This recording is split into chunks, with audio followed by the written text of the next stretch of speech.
We provide you the platform to turn your dreams into reality. Give wings to your aspirations with KR Mangalam University. कोई संशय नहीं है, महागठबंधन के CM face Tejashwi Yadav है। रोज मंच से खड़ा होकर, कल अभी मंच से खड़ा होकर कहे कि तेजस्वी यादव को बनाइए। भाई उस दल, ये परिवार वाली पार्टियां हैं, इसमें कहीं कोई कंसल्टेशन की गुंजाइश नहीं है। ये कोई चर्चा का विषय नहीं है कि कौन चेहरा होगा। ये मालूम है कि लालू जी की पार्टी है तो इसमें लालू जी के लड़के होंगे, और कौन होगा। कांग्रेस की क्या औकात है बिहार में। कांग्रेस के नेताओं को लालू जी या उनकी पार्टी बैठने के लिए सीट, कुर्सी दे रही, यही बहुत बड़ी बात है।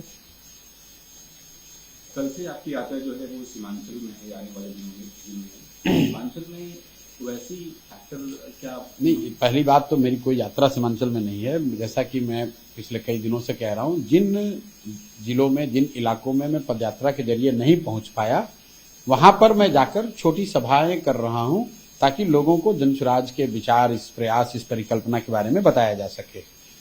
आपने पूछा ओवैसी का क्या असर होगा, तो भाई ओवैसी लोकतंत्र है, हर व्यक्ति को।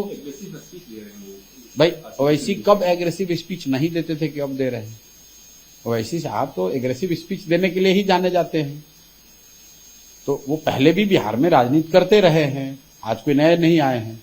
और लोकतंत्र है, हर व्यक्ति को, हर दल को राजनीति करने का अधिकार है। ओवैसी साहब को भी राजनीति करने का अधिकार है। कोई संशय नहीं है, महागठबंधन के सीएम फेस तेजस्वी यादव है। रोज मंच से खड़ा होकर, कल अभी मंच से खड़ा होकर कहे कि तेजस्वी यादव को बनाइए। भाई उस दल, ये परिवार वाली पार्टियां हैं, इसमें कहीं कोई कंसल्टेशन की गुंजाइश नहीं है। ये कोई चर्चा का विषय नहीं है कि कौन चेहरा होगा। ये मालूम है कि लालू जी की पार्टी है तो इसमें लालू जी के लड़के होंगे, और कौन होगा। कांग्रेस की क्या औकात है बिहार में। कांग्रेस के नेताओं को लालू जी या उनकी पार्टी बैठने के लिए सीट, कुर्सी दे रही, यही बहुत बड़ी बात है।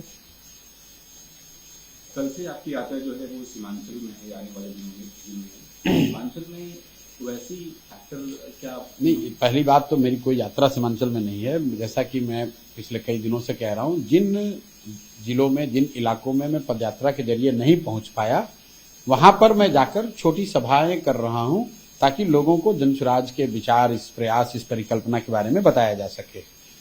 आपने पूछा ओवैसी का क्या असर होगा, तो भाई ओवैसी लोकतंत्र है, हर व्यक्ति को।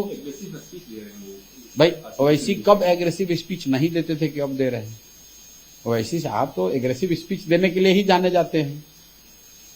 तो वो पहले भी बिहार में राजनीति करते रहे हैं, आज कोई नए नहीं आए हैं। और लोकतंत्र है, हर व्यक्ति को, हर दल को राजनीति करने का अधिकार है। ओवैसी साहब को भी राजनीति करने का अधिकार है।